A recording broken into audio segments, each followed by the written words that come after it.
मिलकर काम करने से प्रगति होती है। एक परिवार था, बहुत गरीब था, खाने को कुछ नहीं था।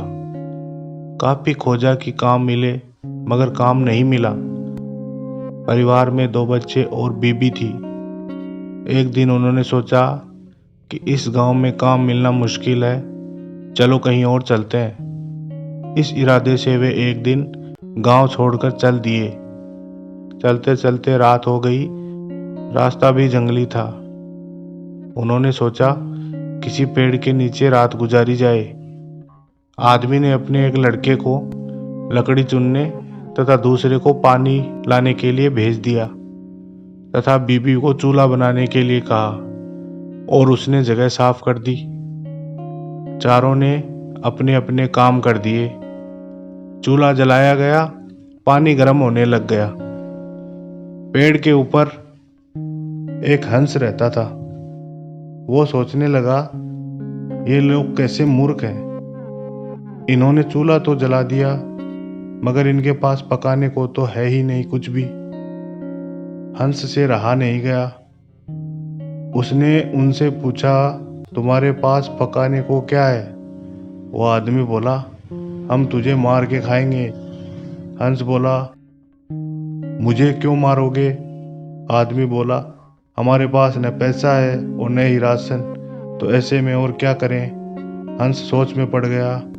इन्होंने चूल्हा भी जला लिया है, सब कर्मशील हैं, मुझे तो आज खा ही जाएंगे। तो हंस बोला, अगर मैं आपको धन दे दूं तो मुझे छोड़ दोगे? घर का स्वामी बोला, हाँ छोड़ देंगे। हंस कहने लगा, मेरे साथ चलो, मैं तुम्हें धन देता हूँ। हंस उनको थोड़ी दूर ले गया और चोंच से इशारा किया और कहा कि यहाँ से निकाल लो। उन्होंने गड्ढा खोदा और वहां से धन निकाल लिया।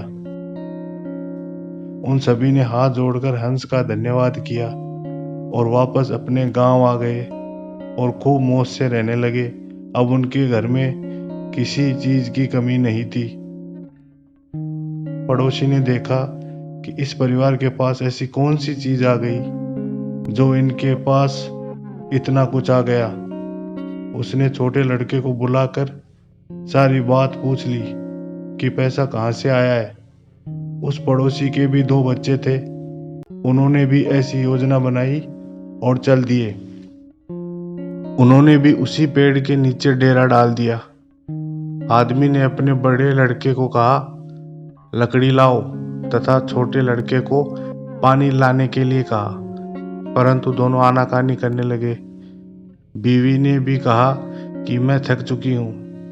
जैसे तैसे उस आदमी ने अकेले ही सब सामान इकट्ठा किया और चूल्हा जलाकर पानी गर्म किया। हंस उनके पास आया और बोला, तुम्हारे पास पकाने को तो कुछ भी नहीं है, तो फिर पानी गर्म क्यों कर रहे हो? आदमी बोला, हम तुझे मार के खाएंगे। हंस मुस्कुराकर बोला, मारने वाले तो 3 दिन पहले आए थे। तुम अपना समय खराब मत करो, घर जाओ। तुम मुझे क्या मारोगे? तुम तो आपस में ही लड़ रहे हो। जिन्होंने दूसरों को जीतना होता है वे खुद नहीं लड़ते।